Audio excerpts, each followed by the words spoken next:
Hey, YouTubers and friends, welcome to another Tuesday Night Hangout live with my two co-hosts, Toledo Jess, Dano, and I, Ed Marvin. And tonight we have the host of,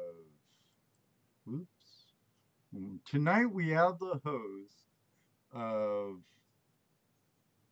Beyond Sight and Sound with us. I had a little technical glitch right there. So don't go away. We'll be right back.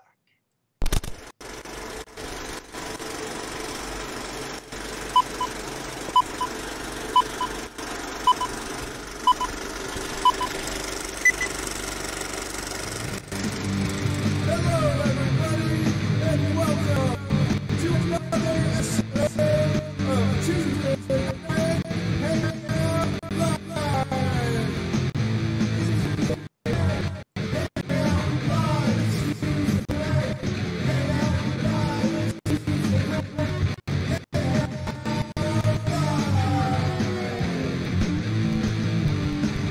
With your hosts, Ed Marvin, Toledo Jess, and Dano. Tuesday Night Hangout Live is a flashy on-hand production.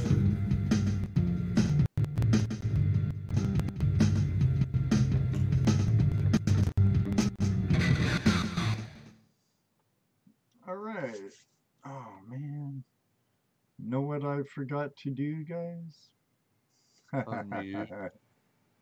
No, I believe they can hear me. I forgot to change my camera. Because now I have both cameras going. And it's not a Murphy moment, it's an Ed moment.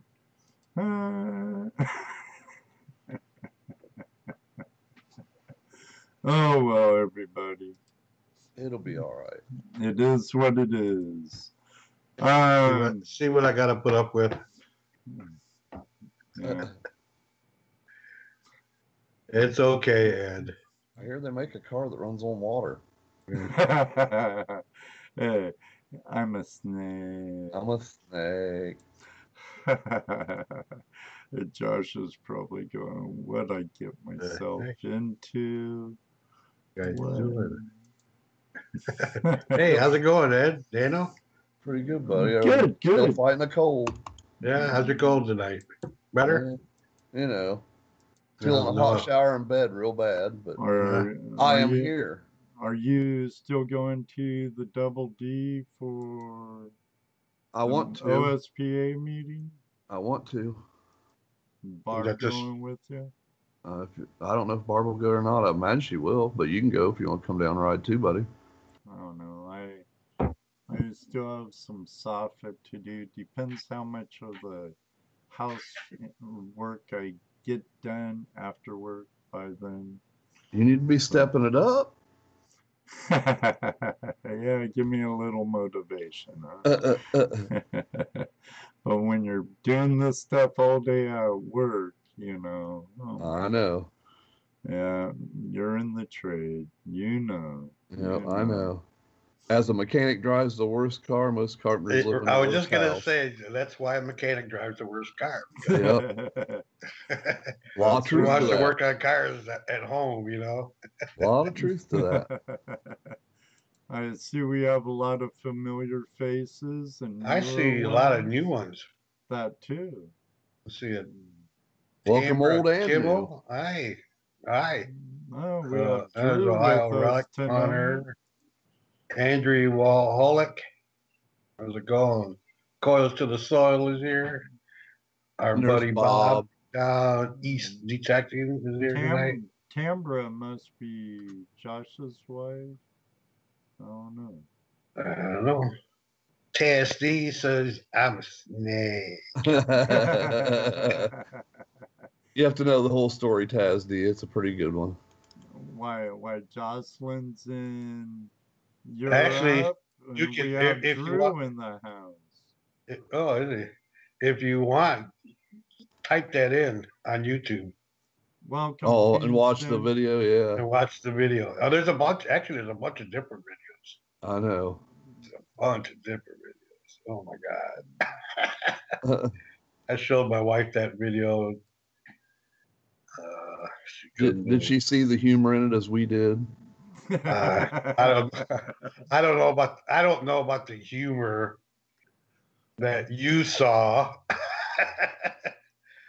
but it's funny.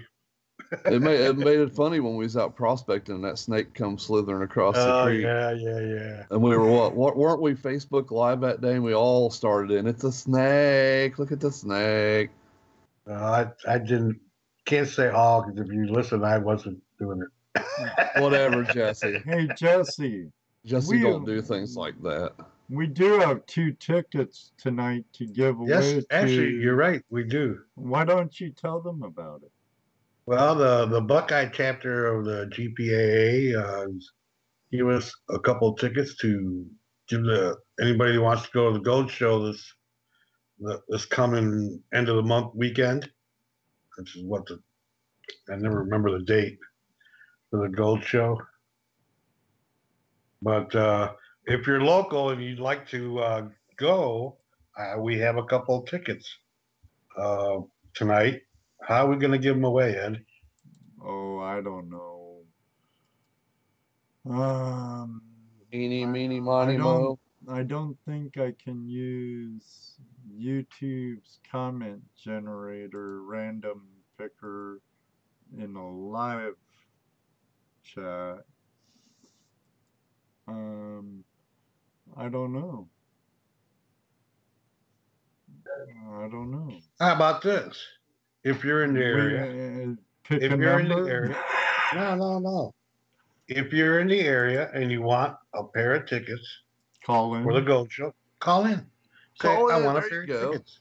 I want a pair of tickets. Yeah. The first caller gets them. That's right. Who is it? Who's going to call? Do it now. Do it now. Should I put up the number? Well, yeah, you probably should put the number. Make them work for it, Ed. Make them work for it. They have to remember the number. No. The number's in the description. Find it. There you go. That's what you do. No, not even call her number. Just call in and say you want it. We got a pair for you for tonight. Yeah, if you're wanting to go to the Gold Show, call in. They're yours for free. Yep. Compliments of the Buckeye chapter of the GPAA, and if nobody calls in, we'll keep them and use them for the drawing. Because if you have a ticket, you can win a nugget. Oh, that's right. That's true. And flash in your pan because they were given to us to give out. So you're giving them out if you want them. Anytime during the night, you want to call and say, hey, I want those tickets. We'll accept it. Somebody wants. And we'll get Jesse to remind you throughout the show here and there.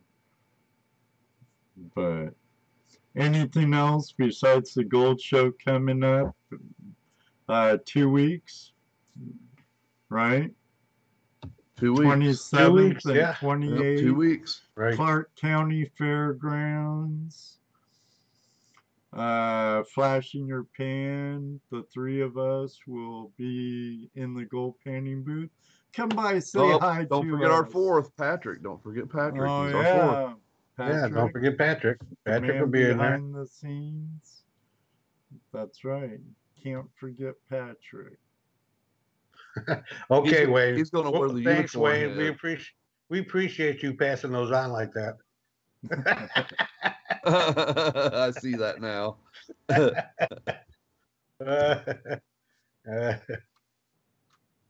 It's like Little John just joined us. He's going to be at the Gold Show. He might want tickets, huh? Yeah. You can win a nugget, Spike. You can win a nugget with him. Yeah. Tazzy Adventure. He's here. He's going there as a vendor. We don't have to pay for him. But if he has the ticket, he's in for the nugget drawing. Right, you're not eligible for that nugget without a ticket. Gotta have a ticket. Need a ticket, Spike? Yeah. Call in. Yeah. Rasta man, how you doing tonight? Yeah, there's Rasta. Ain't seen him in a while in the room. I saw Jared in here. Yeah, Busted Knuckles is here. It's pretty early over there, though. It's like Right. 1 in the morning or 2 in the morning. But Yes, Patrick. Patrick's the silent one. Our friends down under, they're just starting their day. See, they're having coffee with us. How does the future look? What's the lottery numbers? Can you tell us the lottery numbers? Yeah. Ooh, ribs chicken. Well, why don't we get to our guest? Oh, we probably should, huh? Yeah. I think we should. I mean, it's not like we're talking about anything. Not like we're, rambling on about ourselves. Tickets for the Gold Show. We did say that. Yes, tickets for the Gold Show. If you want tickets for the Gold Show, call in. We'll give you a couple tickets for the Gold Show. If you're going. If you're going, call in. Phone numbers in the description. Free tickets. And if you're new to the channel and like what you see, take the time, hit the subscribe button below, hit that notification bell, become part of the notification squad. We'd love to have you part of the family, right, guys? Yep. Hey, when did we hit 2,000? When did that happen? 2,000 what? Subscribers. Yeah. Oh, a while back. Yeah. Wow. I didn't even notice it. Well, we're in here for sharing the love of our lifestyle, Right. I guess I'm just not paying attention to that stuff. Yeah. Our viewers and friends we meet are more important than the number. It was a little while ago. I could find out the exact date really quick if you want. Not that important. Not that important. No, there's a lot more important things than channel stats and sub counts. But yeah, sooner or later we'll get to 2,100. Oh, then beyond. and beyond. So let's bring our guest in. Who's our guest tonight? Josh Kimmel of Beyond Sight and Sound. It's a station dedicated to the lifestyle of metal detecting. Cool. Hello, Josh, are you there? Yeah, I'm here. I was busy looking through the description trying to find that number. It should be right up on top. Oh, all right. Well, if I get a minute, I'll try to check back there. Right after your channel's URL. It says, on this week's normally scheduled Tuesday Night Hangout Live with our special guest, Josh Kimmel from Beyond Sight and Sound Radio.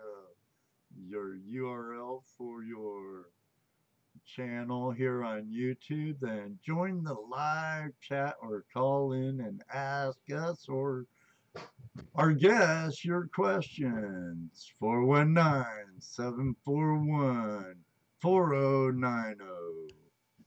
Well, now we don't even need the treasure map to find it. You just gave it to everybody. I know, it gave the secret away. It showed you where X was. Right. Yeah. Well, now that's treasure hunting the easy way. Right. Nothing like having a good map, huh? Exactly. So how are you doing tonight? All right. Of course, as Ed knows, it's getting a little chilly here in Ohio. Yes, it is. Oh, yeah. So do I'm in Ohio too. Well, yeah, Jess would know too. Yeah, Toledo. Dano too. He lives down by. I'm mid-Ohio on the Indiana border. Oh, okay. So you're not too far south from me. About 40 minutes, 45 minutes. Yeah. See, Ed knows. I drive right through your town every time I go down to Dano Land. Oh, so you get to come by the glowing mud puddle. Oh, Yeah. I go through there going up to Ed's. Yeah. Yeah, exactly. Pea Soup Lake. Yeah, it's an interesting spot. Yeah, I'm sure it's had its better days, huh? I grew up fishing there. Right now, I would think that you would have to be extremely brave or certifiably crazy to eat the fish out of this pond. Yes, sir. Or extremely hungry. I don't think I'm going to get that hungry. Right. I hear you. They're working on it, though. I thought they were going to dredge it and make it deeper or something so it doesn't get as warm as fast or whatever for the algae blooms to bloom. Well, they've been dredging for a few years now and moving things around, but that's kind of like starting an overwhelming task a day late and $1 short. They're already behind the 8 ball. Right. But they're working on it. They are making some improvements, but a lot of times we're still banned from the water due to the neurotoxins from the algae blooms. Are you talking about the St. George? No. Oh, okay. No. Oh, okay. He's about halfway between Dano and I. Yeah, between me and Ed. It was helped. Pea Soup Lake. Didn't they dig it to help supply water to the Miami Erie Canal? That's correct. They did. Over 13,000 acres, man-made, hand-dug reservoir before the Civil War. Not over 10 foot deep anywhere. No, not anymore. It used to be a little deeper, but well, and that's why they're doing the dredging now. Try to get it deeper again because it's really kind of filled in, so to speak. There's a lot of places that are very, very shallow now. Yeah, what's the deepest part of that lake? Depends on who you talk to. Some people have said there are still some areas out there that are 14 feet deep, but I find that a little bit of a stretch because anywhere I seem to find out there, I seem to get maybe up to my neck, and I ain't that tall. Wow. That's I'm sure there I'm sure there probably are some spots that are deeper, but maybe the newer dug channels around homes, maybe. Yeah, absolutely. Those would be, but I don't venture into those areas much necessarily. Like I said, there's a lot of times that we're banned from the water due to the neurotoxins. Right.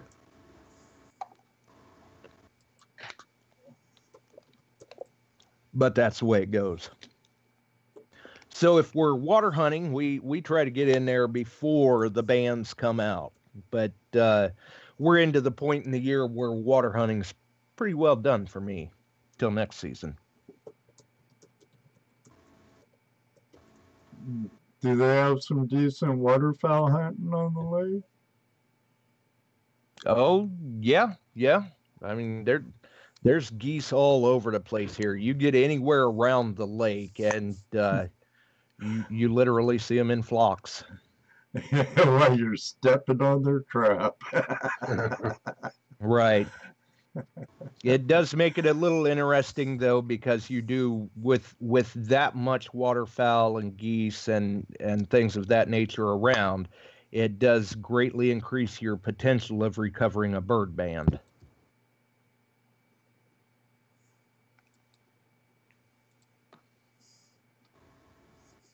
A bird band? You collect bird bands? Well, I don't throw them away when I run across them. I don't necessarily collect them, but they are a unique find to the metal detecting community in a sense. I've seen where I've posted them before in the past, and people are like, "Oh, that's still on my bucket list." Really? So apparently they don't pop up real often for some people, but I've got a few. Interesting. Yeah. Actually, I did see somebody had posted something. Maybe that was you. Posted some bird bands recently on Facebook. Hard to say. It may have been. Usually, if you find the right ones, you can actually report them. That's what they like for us to do. And if you report them, you'll get yourself a nice little certificate of appreciation from the USGS. Kind of a nice thing to go along with the bird band. It has the documentation for when the bird was banded, what type of bird it was, where it was banded, and things of that nature. So usually once I've got the certificate, then I'll go ahead and post it up. It is interesting, though, because in the past, they've really simplified the reporting procedure. And not only have they simplified it with you being able to do it online now, they actually acknowledge metal detectorists. There's actually a spot on the reporting form that you can select that you recovered it while metal detecting. Liz from the Digging Canuck, she says, I have seen some videos where they find bird bands with the legs still inside.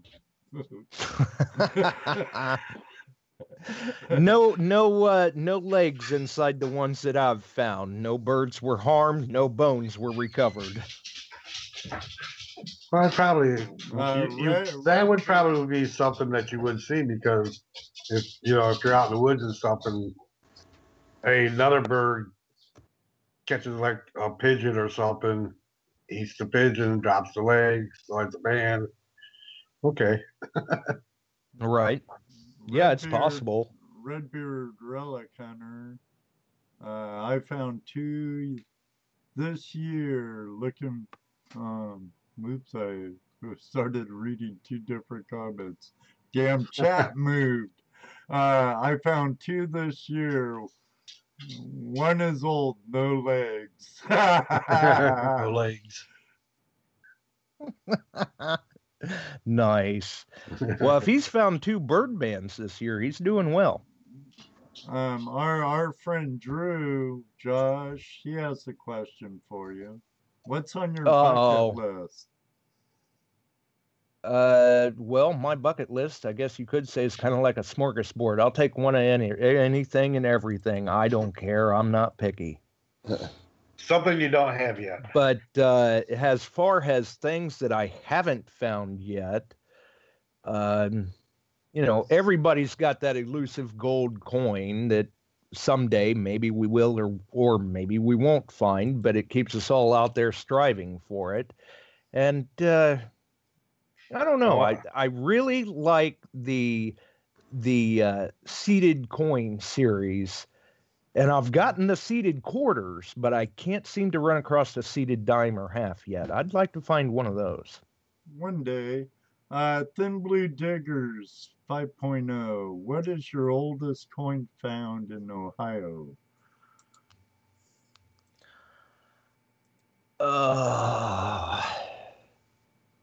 Mine don't necessarily go that far back. I believe my oldest large cent is probably somewhere in the neighborhood of an 1822 large cent. But I have seen KG3s come off of some of my permissions, and even recently I got to watch a gentleman just here very close to me hit a Massachusetts copper. So the potential of the old coins are definitely here.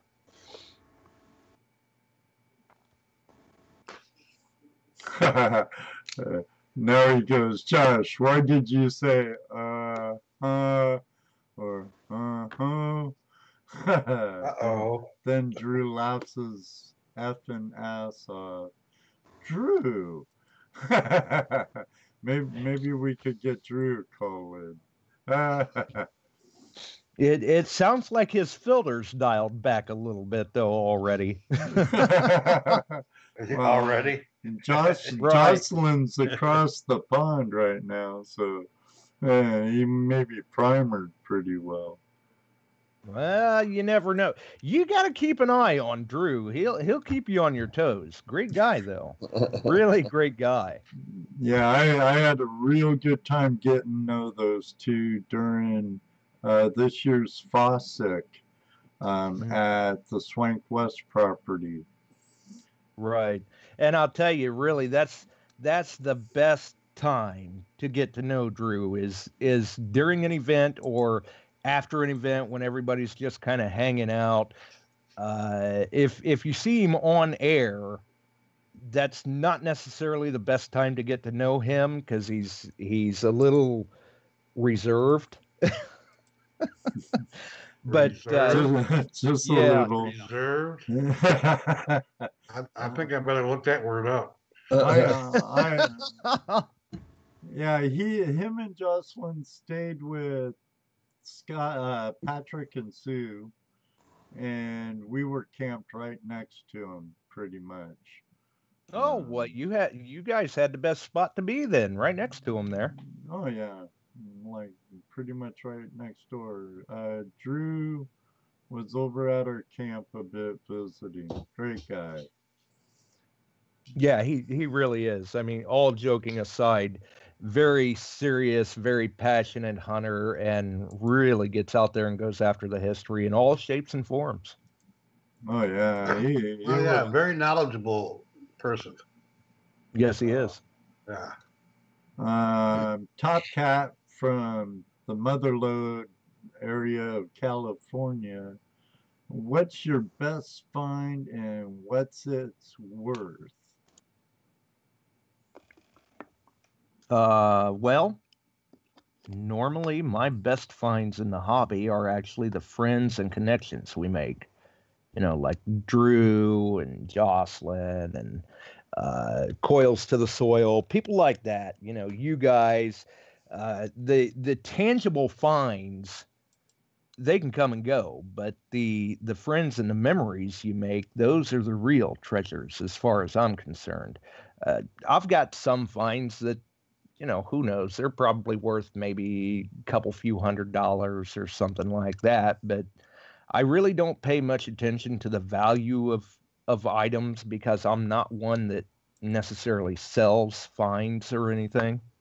Right.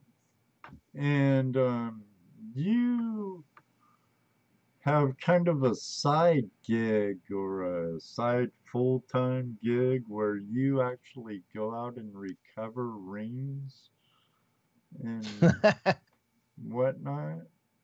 Well, I do what I can anyway. I guess you could say that. Not every ring hunt is necessarily successful. That's just the nature of the beast. But the ones that you are able to locate and return to the owners, those are some wonderful experiences. I recommend it to anyone. You know, I understand the mentality of finders keepers, you know, and there's a little pirate in all of us, and that's fine, to each their own.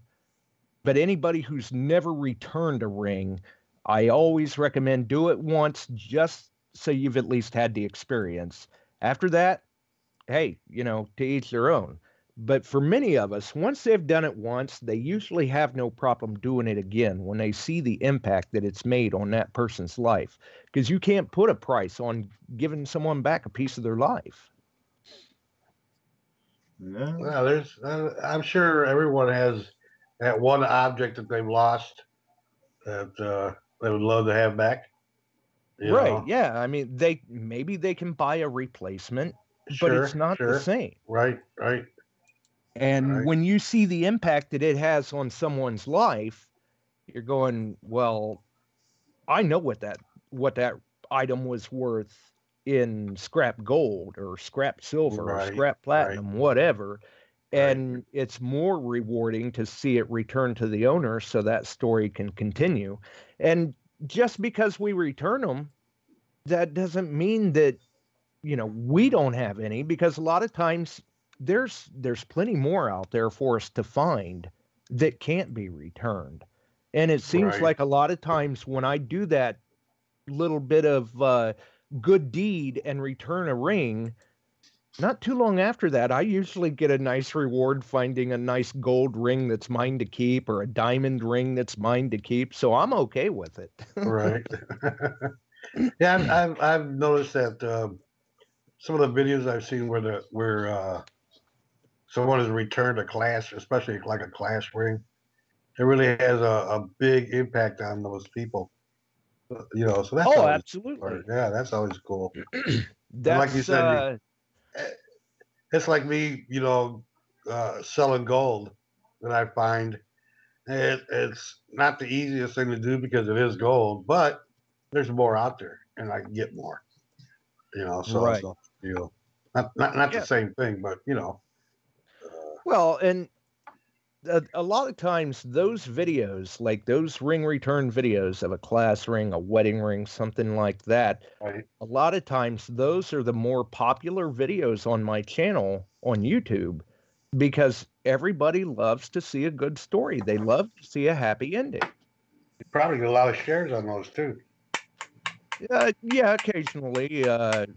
I think one of them that's been shared around quite a bit was it was a metal alloy. It was a silver and platinum class ring with a ruby in it that I had recovered on a private permission. Wasn't looking for a ring, just ran across it. Was able to locate the owner, who was still within the area, and returned it back to her 2 weeks to the day that I had found it. And she had lost that ring over 31 years before that, and had given up hope of ever seeing it again. And when I started asking her these questions, because we had a mutual friend in common, so I had them get her to their house where I was there waiting with the ring.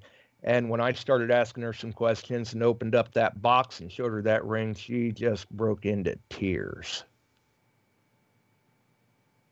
Good story. Good video. Bob Drake's trying to return her class ring now.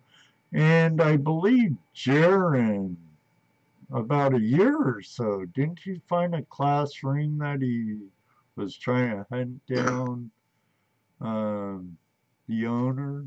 Wonder if he had any luck. And Dad's Piranha, he said he did a ring recovery this year, and it was pretty cool. I'm paraphrasing because I can't. This summer kind of was cool. Yeah, absolutely. Myself anyway, like I said, to each their own, but myself, I enjoy it. It's a good time. And a lot of times when you're able to hand a person back a piece of their life like that, you've just made a friend for life and opened a lot of doors for permissions. No, I imagine. But I'm sure that doesn't happen as often as you would like. I mean, no. No, I've been called for a number of them where it just either you didn't get there in time, or it wasn't lost where they thought it was, or something like that. And those are very disappointing, because you try to do due diligence and recover the item, but when it's not there, there's nothing you can do other than maybe give them some closure of, hey, we gave it a good shot, but either somebody's already found it and ran with it, or it's not here to begin with. Right. A couple of months ago, I got lost it somewhere else. Yeah, exactly. A couple of months ago, I got called for what I referred to on Facebook as my Adopt a Highway project. The gentleman had called me saying that they had lost a ring and a set of earrings along the side of a highway. And it was quite a busy highway, too. So we go right out there, and here we are. We got two vehicles off to the side of the road, and he says, well, I think it's somewhere between here and there. And yeah. So in the next 3-4 hours, whatever it was, I basically covered a tenth of a mile of interstate, picking up every bottle cap, every beer can, every glass shard, geez. parts from accidents and everything else, vehicle parts, and didn't have the ring to show him. And that was unfortunate because it wasn't, thankfully it was an insured item. He did have it insured, but that was a big chunk to lose. And I'm sure his wife was pretty anguished over it. I think I saw pictures on Facebook shared about that. That begs to ask a question. How do you lose a ring and earrings going down the road? When the wife gets really mad and says, "Well, okay, that part I understand, but have you ever driven? Do you know how long it takes to go a tenth of a mile going 60 miles an hour?" I mean, right. Who knows where it actually Well, and you're right. 60 miles an hour or so, you're going to cover a tenth of a mile just like that. Yeah. But we'll just put it as sometimes when nature calls, you got to go. Boy, that's yeah. but it happens, right? It happens all the time. Yeah, absolutely. I mean, when I've heard a lot of different stories when people call me. They've been fighting, and somebody in the heat of the moment throws a ring, or they were working and left it laying on their car and drove off, or fell out of their shirt pocket. That anything under the sun could happen. But we try to get them back, if at all possible, to the owner. I could get into that, and I can understand what Drew is saying. Doing a return is more gratifying than the find itself. Absolutely. Yeah, I had somebody ask me one night, they said, "Do you realize how much this stuff is worth that you're given to people?" And I told him, I said, absolutely. I said, look at this picture right here. This picture, and I showed him a picture and said, this picture was a couple that I had recovered a 13-gram, 10-karat gold class ring for. I said, now I can tell you how much that ring was worth based on the scrap value of gold, but look at those smiles. I said, the ring went right where it was supposed to. So that's, you can't put a price on it. And really what we get from it in scrap gold, it's worth much more to the people to have it back. And we'll find rings that we can keep.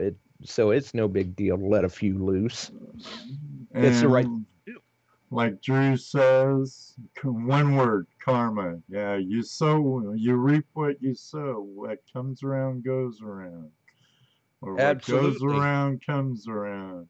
And Liz, the digging Canuck, our friend from north of the border, she did one return, and the lady was super appreciative. I bet.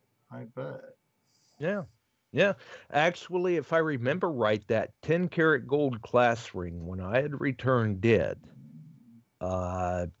I think it was maybe a month or so later, I was out hunting somewhere and got a signal and dug down and recovered a diamond and opal engagement band. That was mine to keep. And then earlier this year, back, I want to say the end of June, a buddy of mine called me. He had just lost his 14-karat white gold wedding band, and he wanted to know if I could find it for him. I went out. And I actually did that one with a dais. I didn't even have the machine on for 5 minutes and already had the ring back and returned to him. 2 weeks later, I'm out hunting in a place. I've got the dais on for 30 seconds and popped a 10-karat diamond cluster ring for me to keep. Cool. So karma helps. Yeah. Yeah, buddy. Martin, Karma's not always a bee, is she? That's right. You get out of it what you put into it. Right. Martin had a question earlier. Golden Pay Dirt Reviews. Do you mainly do waterbound detecting? And what's your choice in machine? Well, he must have saw a picture of you wading in a lake or something. Right. And that's kind of a loaded question because my choice of machine depends on the application at hand. If I'm water hunting, then I'm using a Excalibur 2 by Minelab. If I'm beach hunting, quite possibly I'm still using the Excalibur or an Equinox 800. If it's just real shallow water, maybe I'm using the 800. If I'm land hunting in the parks and things like that, then I'm using the XP Deus or the Equinox 800. And those are primarily the go-to machines for me right now. I've got a few others back here in the wheelhouse, but I had to go lightweight last year, and I had to go lightweight right away. And with the advancements in technology, I went with Deus, which is a great machine. And then once the availability opened up on Equinoxes, I've been working with the Equinox 800 quite a bit. So hopefully that kind of answers it. I mean, because I don't do like you talk to some people and they're like, oh yes, I'm strictly a water hunter. And that's not me. I like to be versatile. So I do beach hunting, water hunting, field hunting, woods hunting, parks, home sites, anything under the sun. I'll try my hand at all of it. So depending on the location I'm in, that's a big determining factor as to what machine I'll be using for the environment that I'm in, because not all you can't have just one tool to do it all. Certain tools for certain applications. Sounds a lot like our lifestyle, you know. Where there's a time we use crevicing tools and a time we use a dredge. And there's a time there's a purpose for something every season, you know, strictly a pan or a sluice or whatever. Right. Exactly. And I'm sure that a lot of those items, you guys have a number of them in the wheelhouse, so to speak, in the arsenal, where you're looking at your environment, your situation, and going, okay, right, this is what we need. Right. Yep. This tool is what will work best. I don't want to carry that heavy motor up that thing. I think I'll just take my stream sluice. Right. I know how it goes. Yep. And then I do the and there again, depending on the environment or what I'm doing, I may not even be swinging a machine. Maybe I'm using a magnet. You just never know. Well, yeah, like Drew says, right tool for the right job. Right. Now, absolutely. I saw a video of yours where you were doing a little magnet fishing at some boat docks. I'm sure you found a lot of interesting things. How long have you been doing that? Well, it's there again, much like the water hunting, I only do that at certain times of the year. And you could say I've always kind of dabbled in it for a few years, but I did finally put up a little video and start talking about it more on the Beyond Sight and Sound show, probably the last 2 years, where I've been giving it a more diligent effort, so to speak. And yeah, you get kind of surprised at some of the things you pull out. I haven't necessarily found, say, knives or guns or anything, but have found a number of sets of pliers and fishing tackle and even a fire department pager at one point. Fishing reels, some railroad relics. I've found railroad spikes and even a section of rail anchor one time. Right on. So there's definitely a variety of it out there, especially in my mud puddle. Yeah. And a lot of, you do mainly docks and stuff, or? When I'm doing the magnet fishing, yeah, usually I'm right there on a dock or a drop off, so to speak, where you've got a fairly good idea of what the environment is below the water, because that's the last thing you want is to get snagged up on something and lose a $50 magnet. Yeah, I know my brute magnet wasn't cheap. Oh, you've got a brute? Yes, sir.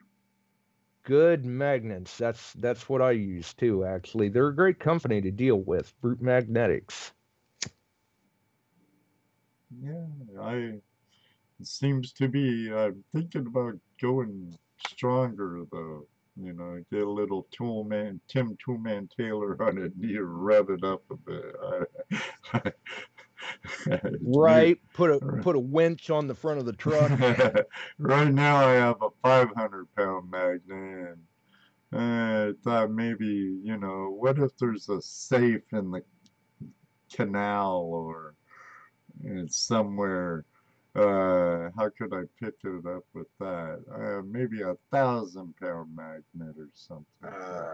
That's when you bring your buddies with you, because you got to always remember that there's a universal constant there. That magnet may latch onto it, but if you don't have enough oomph to pull it out of the water, it's not going anywhere. Right. You're going to lose your magnet. Yeah, you're going to have to use a lifeline, call a buddy or something. Right. Call a wrecker. Right, yeah. Yeah, call a wrecker, get a diver, because it ain't coming up otherwise. If you got a 1,000-pound magnet and you can't pull it up, you're in trouble. Right. When you lean back on that rope and it doesn't move, you know you just hooked into something you're going to need help with. Yeah. Luckily, I haven't had that happen. And you're not going to get your magnet back until you do get that help. Right. And let's face it, they're much like the gold prospecting equipment, the metal detecting equipment, the magnets we use aren't necessarily cheap either. Right. And when you have to look at it as well, I'm going to have to cut my losses. That makes for a bad day. Our friend from New York, Golden Pay Dirt Review, has another question for you. Cut into the magnet fishing subject, but it could be either way. He asks, where are you from, and what would you remember most? Memorable moment, metal detecting or magnet fishing, or driving, water hunting. What's your most memorable time?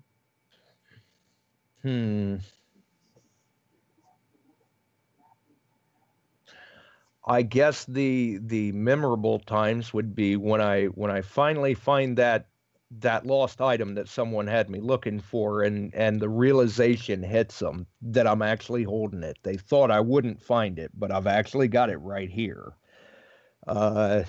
Or I guess the times that the friends in law enforcement roused me, then those are usually pretty memorable too. Drew says meeting him. Yeah, Drew was definitely a memorable moment. When you meet him, you can't forget him. He leaves a lasting impression. That he does. But there again, you know, like I said with Drew before, all joking aside, I'm very honored to have had the opportunity to meet him. Our buddy Patrick. Agree with you there. Sorry, Jesse. Our buddy Patrick Moore there said, "What was your scariest or most dangerous adventure?" I guess.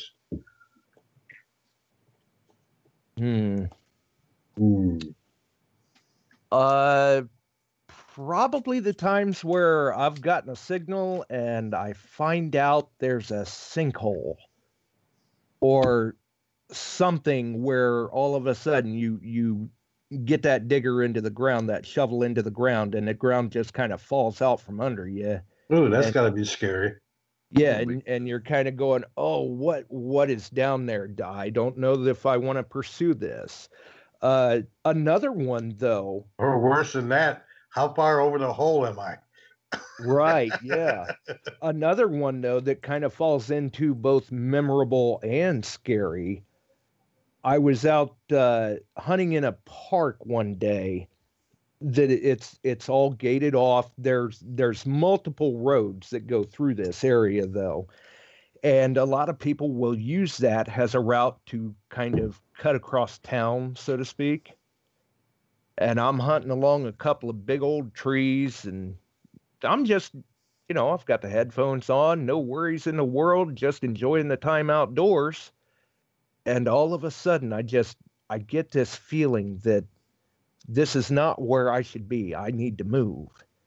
So I get up and I move over to another set of some older trees, and I'm kind of hunting around those, when even with my headphones on, I can hear the vehicle just coming through. You can hear the motor. They're definitely exceeding the speed limit. And that's about the time I hear it hit the trees that I was just at. If I hadn't moved when I had, he'd have killed me. And come to find out, I turned around right away. I had heard the sound, turned around right away. You could see the smoke coming off of the vehicle and everything. I drop my detector and I run over to see if they're okay. I'm grabbing for my phone to call 911, and he wasn't even there.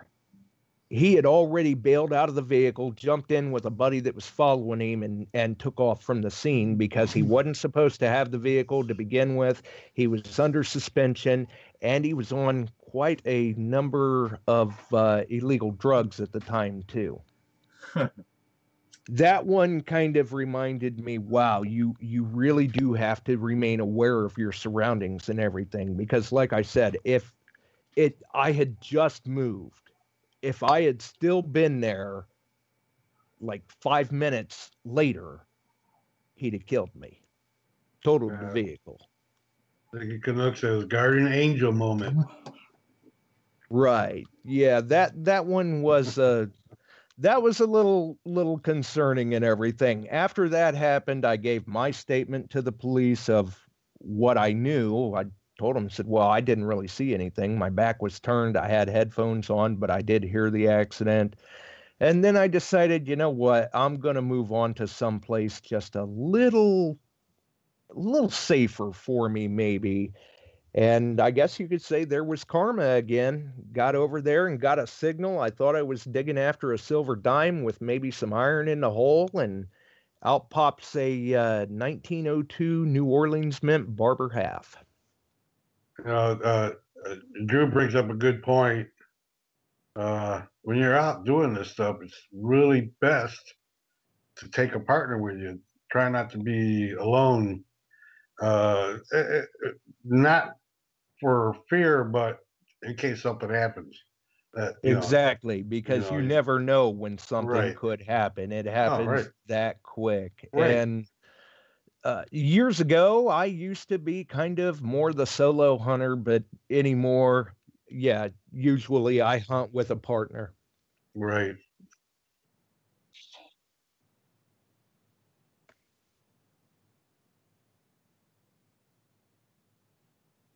Hey, barbecue.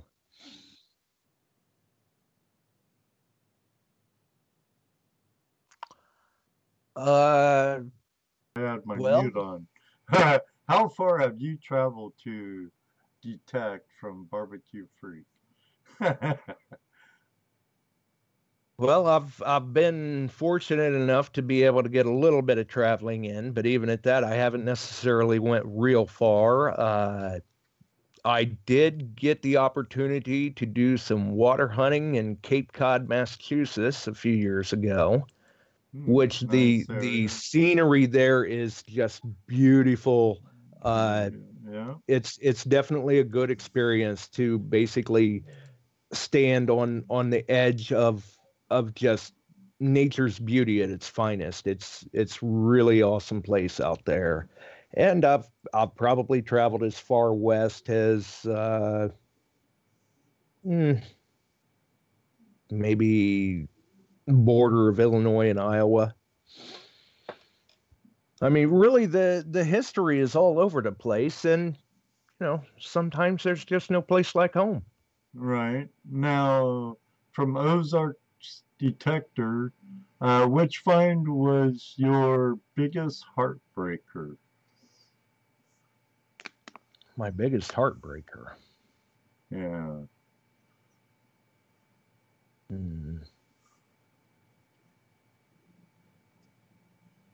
I'm not real sure. I mean, even when you think that, oh, that just sounds amazing, it's going to be this awesome find, and you get down there and you find out it's just a piece of junk. I don't necessarily look at it as a heartbreaker. I look at it as, hey, that's one more piece of junk out of the way that could be masking something good. And a lot of times the items that some people consider junk, they've got so much more of a story to tell you about the site that you're on that you can use it to help gain information, like date the site back and things of that nature. So I really don't necessarily have anywhere it's like, oh, that just, I can't believe it. It's just a real buzzkill, unless, of course, you get a coin and you find out that it's really deteriorated or something. Coils to the soil. What's your best coin found?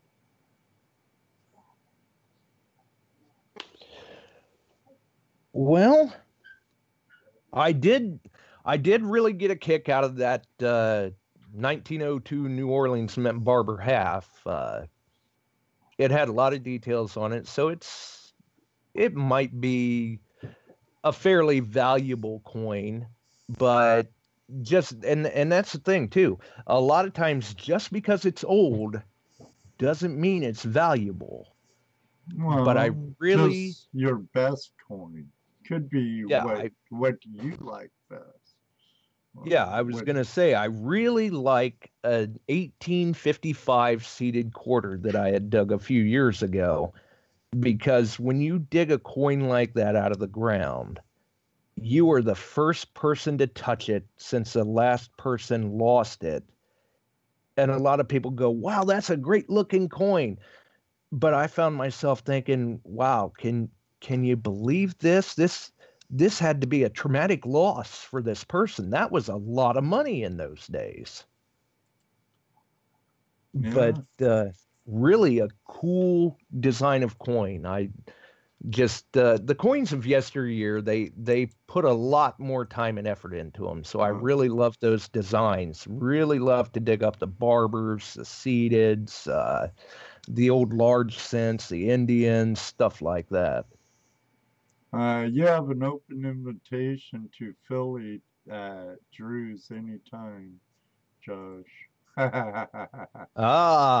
Yes, he has mentioned that to me before, and hopefully once if I'm able to get back to traveling a little bit, I can definitely make it out there, because I do need to meet up and hunt with him again. That would be a very good time. Now, if he comes to next year's Fossick at the Swank West, will you come join us? Well, that all depends on whether or not I'm able to travel very much at that point. Still trying to work out some medical issues on my end. Well, that's understandable. Let me see. Our buddy Wayne Nugget Brain Peterson, the president of Worldwide Treasure Hunters. Seekers. Right, the Watts. Yeah. Do you go to planted hunts? I have done seated hunts in the past. They're okay, but like I said, there again, to each their own. And the competition seated hunts, they're fun to do, but they're not necessarily my cup of tea. I like the option of finding the natural find as opposed to the planted one. It just I don't know, I get more enjoyment out of finding that item that you didn't know was there, that item that nobody's seen since it was lost. Where the seated hunts, it's easy picking, and it's great if you're trying to rack up a bunch of silver coins or prizes or something, but I don't normally get mixed up in the seated hunts very often. Okay, now Bill Marsh brings up a question, or he's referring to a story. He says Josh's crappiest find was his cast carrot token. Ask him about that one. All right. Me and a buddy of mine, that was a couple, 2-3 years ago or so. We had gotten permission to hunt an area of property that was tied to the Miami Erie Canal. Actually, one of the lock locations, and we were there for a specific purpose. We were looking for one of the wicket gates for the lock, and we had just happened to been wandering around, just seeing what else maybe could be found in the area. And I walked over into the field and got this screaming signal. Sounded like it was going to be a coin. And I get down and I pop this disc out of the ground, and I'm looking at it and I can't quite make it out. I'm trying to get the dirt rubbed off of it when I see that it's been holed. And then we start to make out the details of it, and it's actually got a cherub on the front, and on the back it's got the words Cascarets, and I believe around the rim it said something like heads I win, tails you lose, and the phrase that Cascarets wins every time. With Cascarets, it all comes out. And actually what it was a advertising promotional token for Cascarets laxative. Yeah, Bill just says we're an advertising token, chocolate lozenges, basically early 1900s X-Lax. He says cool tokens, though. I dug one too. I like tokens myself. I love trade tokens. Good for tokens. Right, the store cards. Yeah. Yeah, definitely love to find tokens. I've actually got a couple up here in my button board that I got some flack on those videos when they hit YouTube because they were not very happy about seeing the swastika on them, but that was back in the early 1900s. Good luck swastika. It isn't the Nazi exactly. swastika. Right. And usually they have like a horseshoe and a 4-leaf clover and something like that added to it in between the little squigglies of the swastika. Absolutely, and it'll say good luck on it. Right. And that token, I actually traced that back to a merchant that was in business and using them from 1904 to 1905 here in town. And about a year after I found that first one, I wound up finding an exact duplicate to it. So those are interesting pieces. Really like finding the tokens. Each one's so different, interesting stories behind them. A lot of times I get more of a kick out of finding those than I do the old coins. I'm having trouble on my end on YouTube. I think mine's froze too. This video is unavailable. What happened? Let's try a refresh. Mine says that too. No, mine says it too. Say something techie, Dano, and I'm working on it. Can you guys still hear us? Yeah, can you still That's hear us in the techie chat enough, there? I guess. Well, it shows I still have a signal, Bob, a stream health. Bob says he lost the video. Yeah, but you still hear us, Patrick? You still hear us at least? Still have sound. Okay. Yeah, still hear us. Okay. Okay. Well, I'm working on it. I broke it. No, we have this Murphy character that hides in Ed's basement. In the studio. Yeah. And it comes out of a while and let me get our flicks the commercials switch or out of whatever the it way. does. Let me get our commercials out of the way real quick, and I'll do all 3 of the hard breaks right in a row like we did last week. And that'll give you a chance to fix it. Hey, don't forget, people, we got 2 tickets for the Gold Show. Yeah, if you want Gold Show tickets, call in. Call in, say, hey, I want tickets for the Gold Show. If you're going. Find that number, but I was thinking about bringing it up anyway afterwards. But I'm going to go to our hard breaks and see what I can do. Oh, man. Murphy! On that note, we'll be right back. Oh, my God.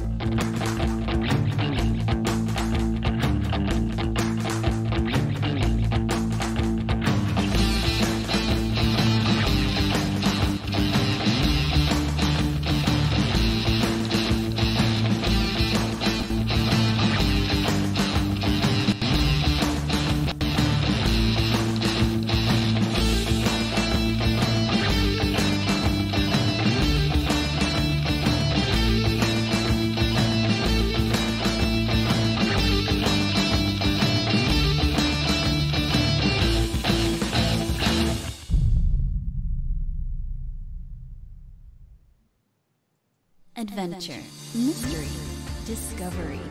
Gold panning is more than a search for beautiful rocks.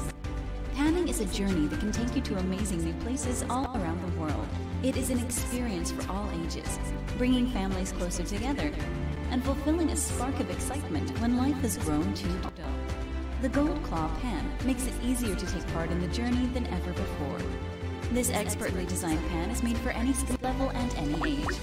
All you need is an explorer's heart and the passion for discovery. Begin your family's gold story now. Order your Gold Claw Pan today and see where the adventure takes you.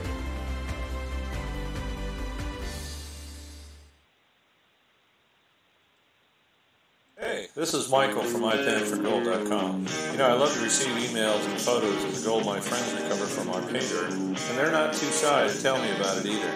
Just check out some of the reviews, photos, and even videos that they have posted on our Facebook page. In fact, here are some of my not-so-shy friends now. I'm Aaron, and I pan for gold. I'm Caleb, and I pan for gold. I'm Ed Marvin, and I pan for gold. I'm Erica, and I pan for gold. I'm James, and I pan for gold. I'm Jen, and I pan for gold. I am John, and I pan for gold. I'm Mark, and I pan for gold. I'm Tony, and I pan for gold. This is Rob from Nashville, and I pan for gold.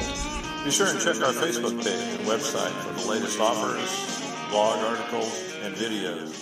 What's in your pan? I hope it's pay dirt from ipanforgold.com. All right, well, we're back. Now, Jeff says no audio or video.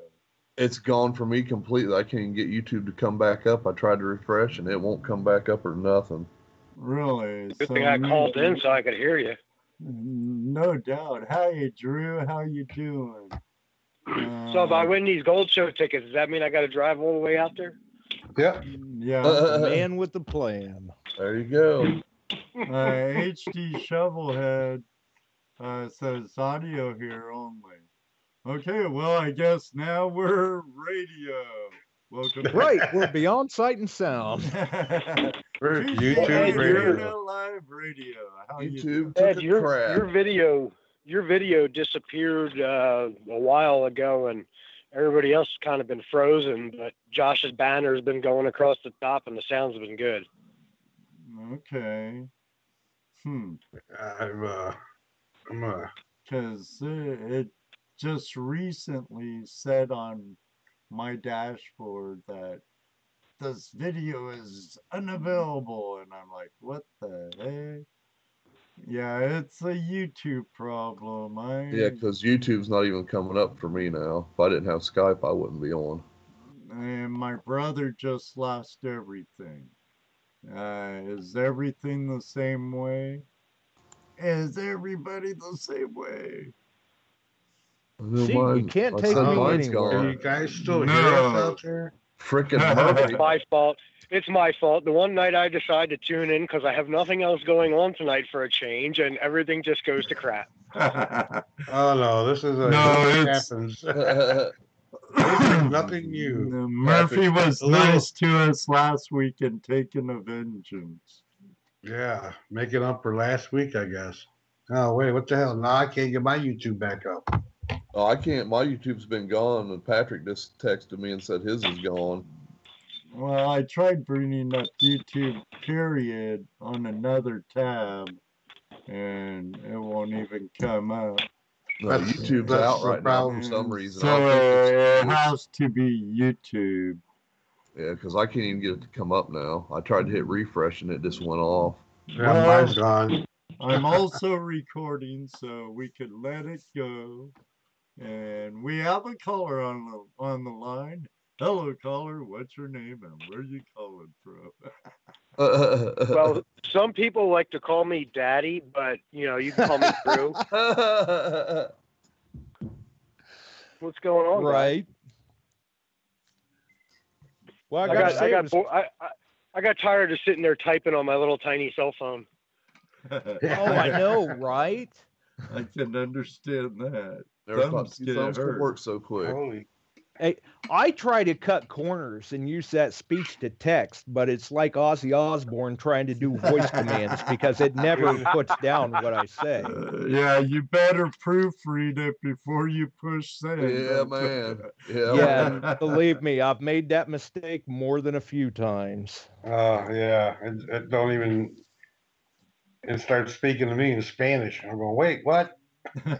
Now, Gina Coils to the Soil says no video anywhere. Sound is good. And we still have 7 people in, maybe more. Oh. So. Well, a few people are still getting it somehow. Well, speaking of Coils to the Soil, they'll actually be the guest on Beyond Sight and Sound tomorrow night. So people may want to check them out because they are an absolute blast to speak with. Well, maybe we'll have to have them on. They've been in here before. Yeah, they've been in here quite a few times actually.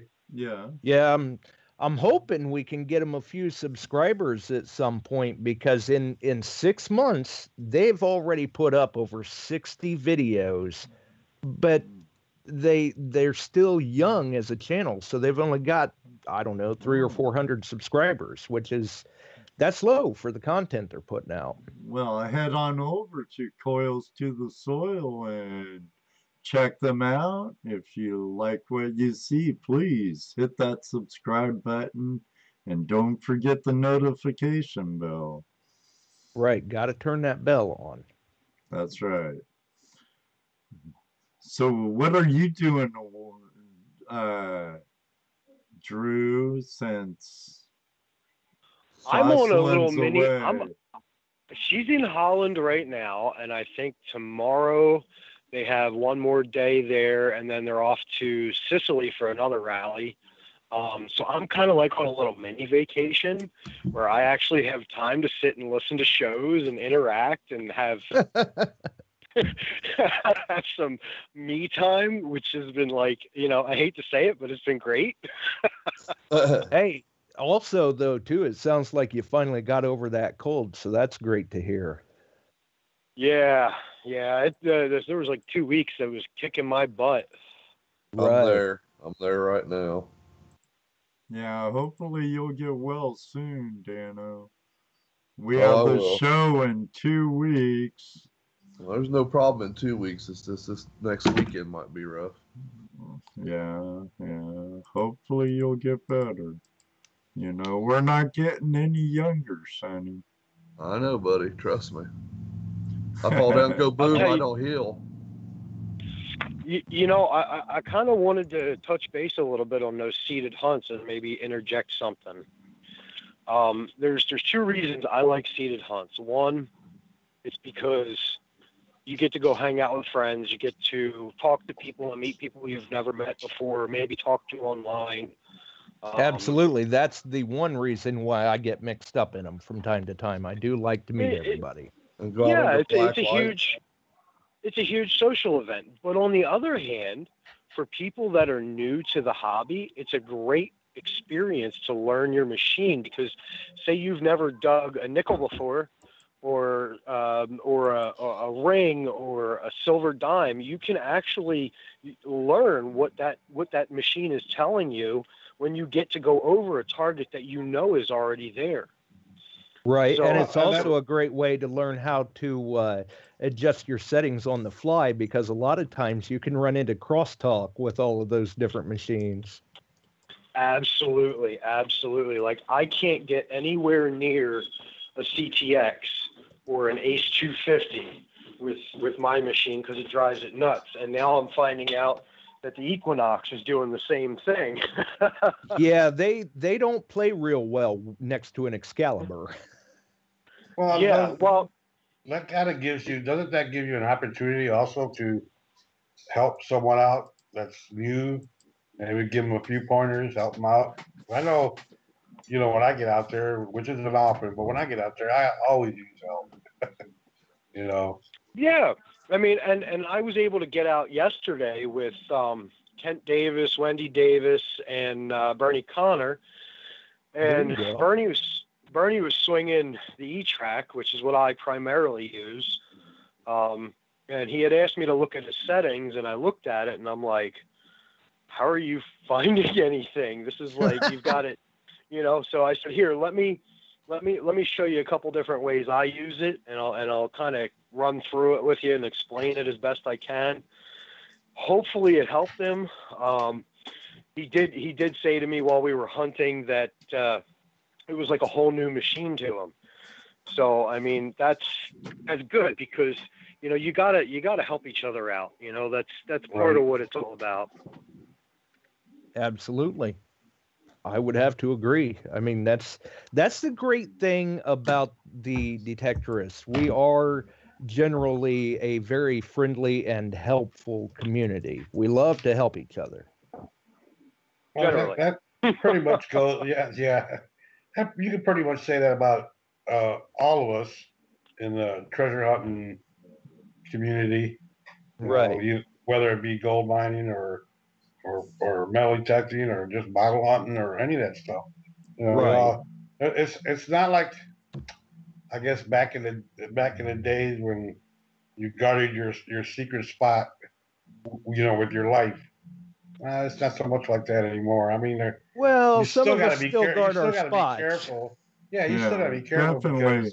We guarded some spots. People out there that want to jump in your hole. Right, like No Tell'em Creek. Yep. Exactly. Yeah. We don't tell them everything. That's our favorite place.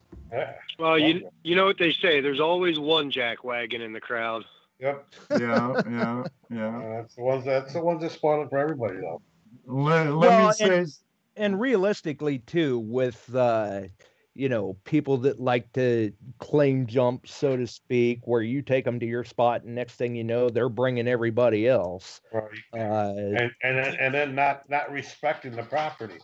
Right, or not reciprocating. That does cause some of us to kind of guard certain sites rather carefully. Right.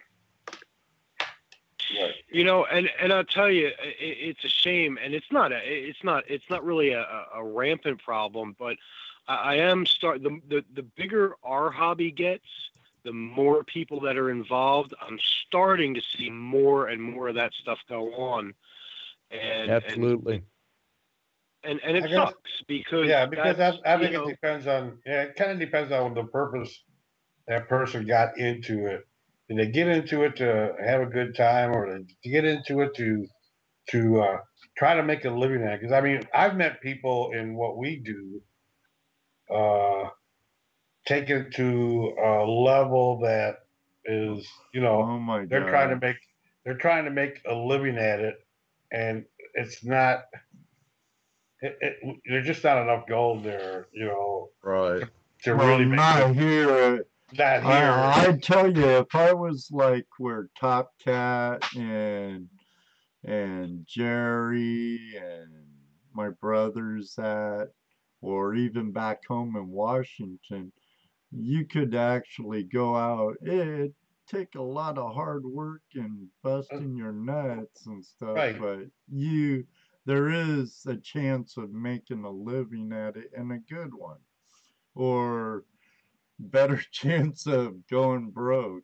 But yeah, there's a better chance that you'll just be surviving, trying to. But more there of a are chance. those even here Sure. that say, "Oh man, I'm gonna get rich," and they go out right. and spend $5,000 on a top-notch dredge, and then they go, "Man, this is work." But I think, here the worse than spending all that money is thinking that all there is to know, and that you're gonna find it, and your way's the only way and the best way, and your spot's the only spot and the best spot. Those right, kind of and it doesn't matter. It doesn't matter what area of the hobby, whether it's prospecting, detecting, bottle digging, privy digging, any of that. If you get into it with that mindset, you've already kind of screwed yourself. Right. Listen. I've got 14 years experience metal detecting, and I learn new stuff every single time I go out. Oh, and you're going to learn new stuff because sites change. Conditions change, technology changes, and you just have to work at it and keep up to speed, but enjoy it at the same time. Don't try to make it into a job, because it's not going to pay the bills. Trust me, I know.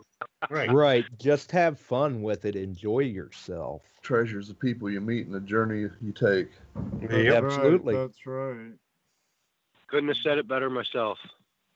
Definitely. Meet a lot of good people out there in our lifestyle.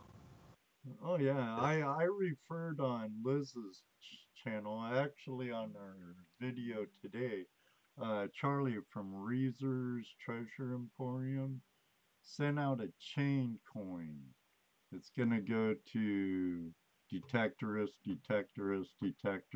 YouTubers, right? All around the world. I guess it's heading to France right now. And it's much like Ray's flag, And I refer to the treasure hunting community as the hand. And we're a finger. Drew and Josh are a finger. Mississippi Bottle Diggers is another finger, and Privy Hunters or Arrowhead Hunters. I guess that hand has a lot of fingers, but nonetheless, it's still like the band of the hand. Yeah, fossil hunters, privy diggers. Right. Even the history explorers. Well, once you get into many of these hobbies, as I refer to, lifestyles, history's like a no-brainer. You get drawn into it, then you find out, hey, this is pretty cool, and then you dive deeper into the history. Right, it's out there everywhere. All you got to do is go after it. Yep. That's right. And you got to have an open mind. because history is not necessarily what you learned in school. Absolutely. Oh, no Ain't way. that the truth?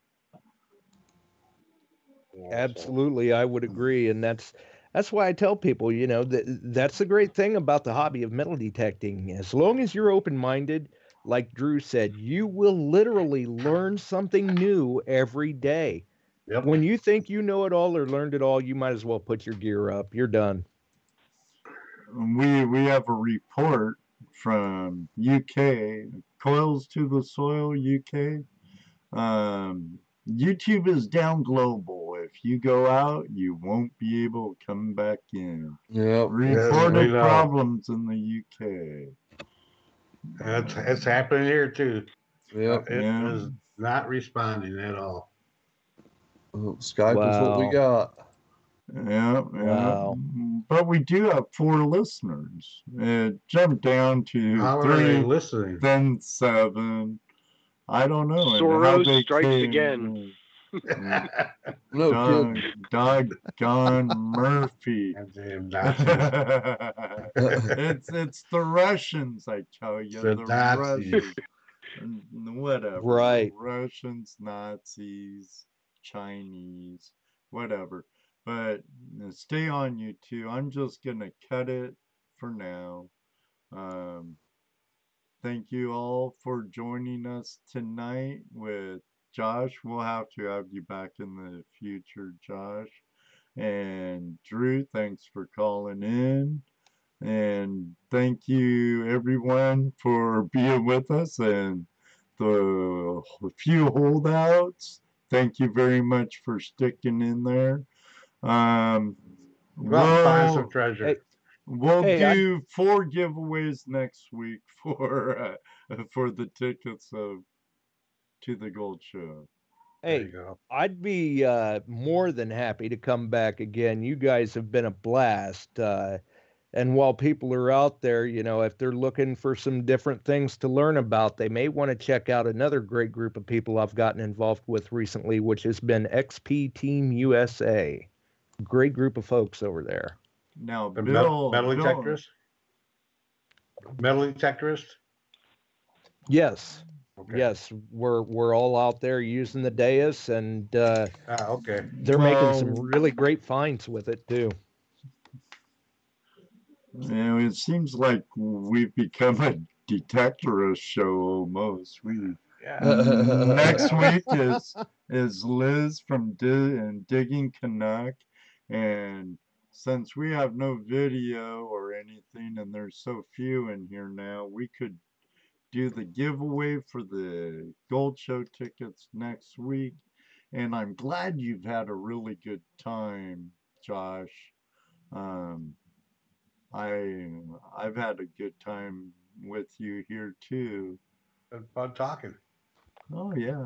What little bit I got to do, because I don't know what was going on with at my end. I kept cutting out, and then I hit mute. And that kills Jesse. And I tried to unhit it, and it wouldn't work. It wouldn't work. I'm sitting there waiting, and finally come back on. Then I get to talk again. It's been a strange night. Right. Got himself unmuted, and we got to go. Yeah, figures. Getting close to Halloween. Yeah. Blame it on the ghost and the ghouls. There you go. Now what? Well, I'm on my phone, but still having issues. And Bill Marsh, I can watch on my phone, but PC is a no-go. Huh. I couldn't get it on my phone either. I tried. And Gina that from is Coils, interesting. Gina from Coils to the Soil. Sorry, there's a temporary issue loading your subscription. Please revisit this page shortly. Try again. Yeah.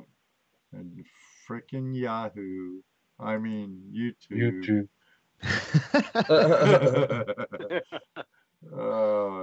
Okay. Well, like I said, you can't take me anywhere. I broke it. Oh, like they always says, it's Ed's fault. Yeah, well, normally our guests only just screw it up a little bit, but you broke it tonight.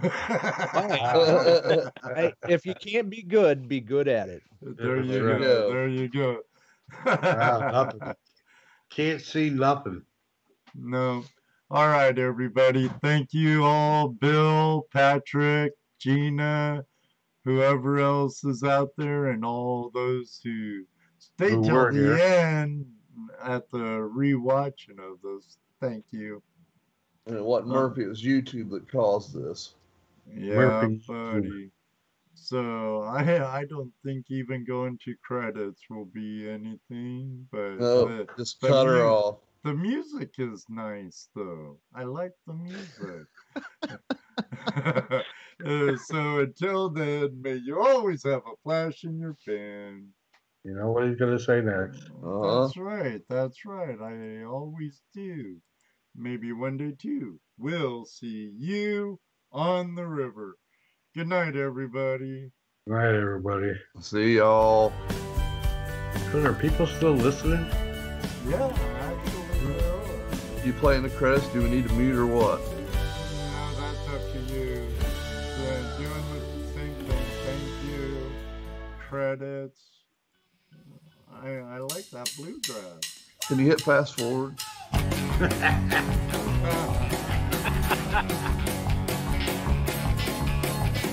Here's pull up. At least we ain't threatening to kill a dog in the background, so that'll be alright. No, she just laying here, laying here, guarding the back door. Then she wants her cat in. You effing dog.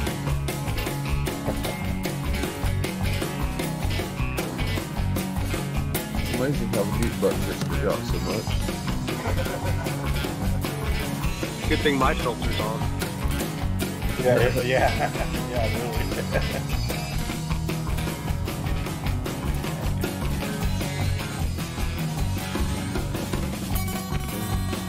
There. Turn the camera back on, I reckon.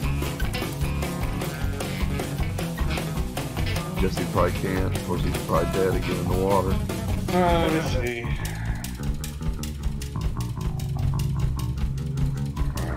Ed Albell turned his camera back on too now.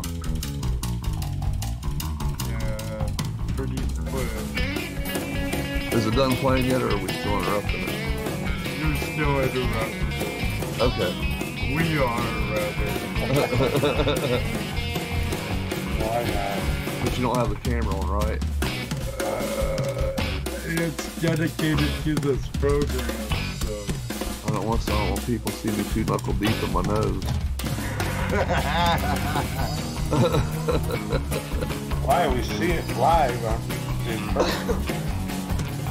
10-pound birdie's head collapsed.